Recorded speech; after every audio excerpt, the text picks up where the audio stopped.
شروع اللہ کے نام سے جو نہایت مہربان اور رحم کرنے والا ہے۔ اللہ نے فرمایا کہ ابلیس تجھے کیا ہوا کہ تو سجدہ کرنے والوں میں شامل نہ ہوا؟ اس نے کہا کہ میں ایسا نہیں ہوں کہ انسان کو جس کو تو نے کھنکھناتے سڑے ہوئے گارے سے بنایا ہے سجدہ کروں۔ اللہ نے فرمایا کہ یہاں سے نکل جا، تو مردود ہے اور تجھ پر قیامت کے دن تک لعنت برسے گی۔ اس نے کہا کہ پروردگار مجھے اس دن تک مہلت دے جب لوگ مرنے کے بعد زندہ کیے جائیں گے۔ فرمایا کہ تجھے مہلت دی جاتی ہے وقت مقرر یعنی قیامت کے دن تک۔ اس نے کہا کہ پروردگار جیسا تو نے مجھے راستے سے الگ کیا، میں بھی زمین میں لوگوں کے لیے گناہوں کو آراستہ کر دکھاؤں گا اور سب کو بہکاؤں گا۔ ہاں ان میں جو تیرے مخلص بندے ہیں ان پر میرا قابو چلنا مشکل ہے۔ اللہ نے فرمایا کہ مجھ تک پہنچنے کا یہی سیدھا راستہ ہے۔ جو میرے مخلص بندے ہیں ان پر تجھے کچھ قدرت نہیں کہ تو ان کو گناہوں میں ڈال سکے۔ ہاں بھٹکے ہو میں سے جو چاہے تیرے پیچھے چل پڑے، اور ان سب کے وعدے کی جگہ جہنم ہے، اس کے 7 دروازے ہیں، ہر ایک دروازے کے لیے ان میں سے جماعتیں تقسیم کر دی گئی ہیں۔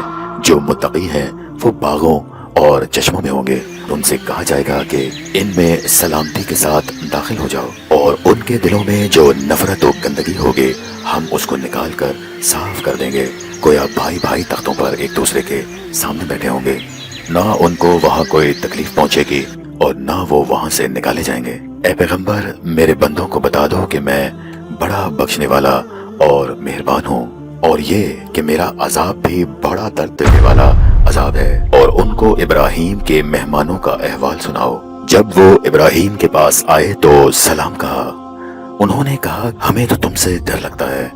مہمانوں نے کہا کہ ڈریے نہیں، ہم آپ کو ایک دانش مند لڑکے کی خوشخبری دیتے ہیں۔ بولے کہ جب مجھے بڑھاپے نے آ پکڑا تو تم مجھے خوشخبری دینے لگے، اب کاہے کہ خوشخبری دیتے ہو؟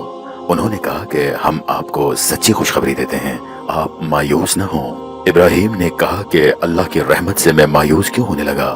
اس سے مایوس ہونا گمراہوں کا کام ہے۔ پھر کہنے لگے کہ فرشتوں تمہیں اور کیا کام ہے؟ انہوں نے کہا کہ ہم ایک گناہگار قوم کی طرف بھیجے گئے ہیں کہ اس کو عذاب کریں، مگر لوط کے گھر والے کہ ہم ان کو بچا لیں گے، البتہ ان کی بیوی کے اس کے لیے ہم نے ٹھہرا دیا ہے کہ وہ پیچھے رہ جائے گی۔ پھر جب فرشتے لوط کے گھر گئے تو لوط نے کہا کہ تم تو ناآشنا لوگ ہو۔ وہ بولے کہ نہیں، بلکہ ہم آپ کے پاس وہ چیز لے کر آئے ہیں جس میں لوگ شک کرتے تھے، اور ہم آپ کے پاس یقینی بات لے کر آئے ہیں اور ہم سچ کہتے ہیں، لہٰذا آپ رات کے کسی حصے میں اپنے گھر والوں کو لے کر یہاں سے نکل جائیے اور خود ان کے پیچھے چلیں، اور آپ میں سے کوئی شخص پیچھے مڑ کر نہ دیکھے، اور جہاں آپ کو حکم ہو وہاں چلے جائیے۔ اور ہم نے لوط کی طرف وہی بھیجی کہ ان لوگوں کی جڑ صبح ہوتے ہوتے کاٹ دی جائے گی۔ اور اہل شہر لوط کے پاس خوش خوش دوڑے آئے۔ لوط نے کہا کہ یہ میرے مہمان ہیں، ان کے بارے میں مجھے رسوا نہ کرنا۔